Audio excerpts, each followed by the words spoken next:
Chapter 9. The whispers began long before the party started. In the gilded corridors of a high-end hotel, hushed voices carried snippets of old rumors. Rumors that had long been buried under the weight of Rudra's success. Ishani, ever the provocateur, had leaked these stories to a tabloid journalist, setting the stage for a scandal that threatened to shatter the delicate balance of Rudra and Aadhira's tumultuous marriage. Aadhira felt the sting of betrayal like 1,000 needles. The murmurs about Rudra's past lovers, his supposed indiscretions, made her question everything. Was she just an afterthought, a convenient replacement for someone more glamorous? Each whispered word echoed in her mind, sowing seeds of doubt about her own worth and her place in Rudra's life.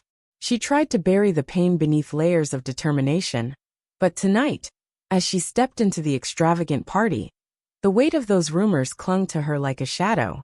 The party was in full swing, a dazzling array of glittering lights, sophisticated chatter, and music that pulsed through the opulent ballroom.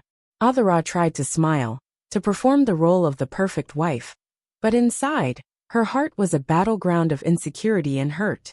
All the while Rudra's eyes, dark and calculating, scanned the room, his mind no doubt churning over the same rumors that now plagued Aadhira. As the evening progressed, Aadhira found herself surrounded by influential guests and admirers, their compliments and questions failing to soothe the gnawing uncertainty within her. Then, amid the din of polite laughter and clinking glasses, a new disturbance erupted. Rudra's gaze snapped toward a corner of the room, where a suave, overly confident man had begun to encroach on Aadhira's personal space. The man, dressed in a tailored suit and oozing charm, smiled broadly as he complimented her on her sari and her poise.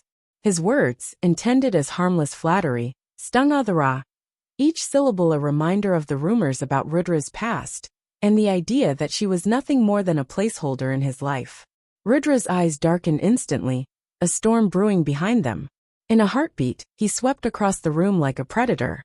The world around them blurred into insignificance as he reached the man, and, with a force that left no room for negotiation, slammed him against a nearby wall.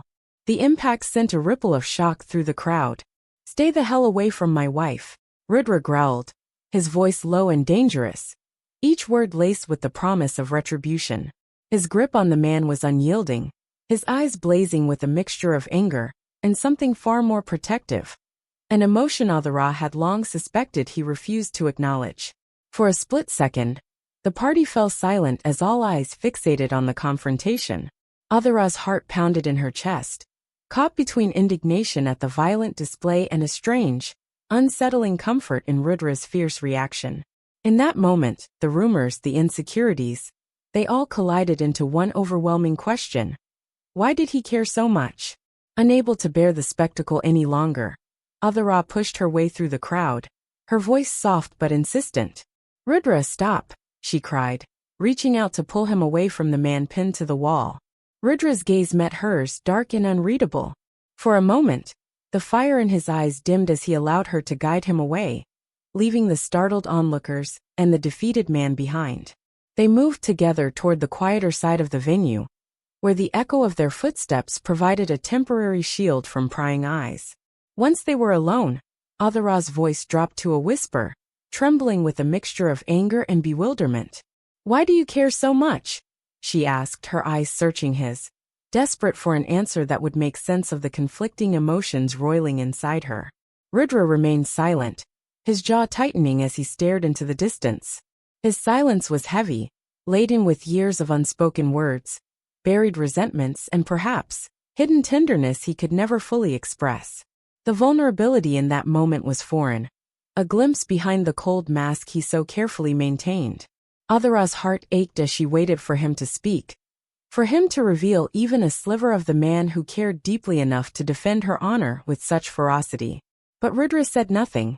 Instead, he turned his gaze back to her, eyes hard once again, as if the tender moment had been nothing more than a fleeting aberration. Yet, even as he resumed his usual cold demeanor, the memory of that protective fury lingered between them, a crack in the armor that separated them from total indifference. Aadhira couldn't help but wonder if, somewhere beneath that hardened exterior, Rudra's care for her ran deeper than he ever let on. The party resumed its earlier rhythm, but for Aadhira and Rudra, the evening had changed irrevocably. In that charged moment, with the echo of Rudra's angry declaration still ringing in the air, the fragile line between domination and genuine concern had blurred, and for a brief, beautiful instant, the truth of their connection had been laid bare. Chapter 9.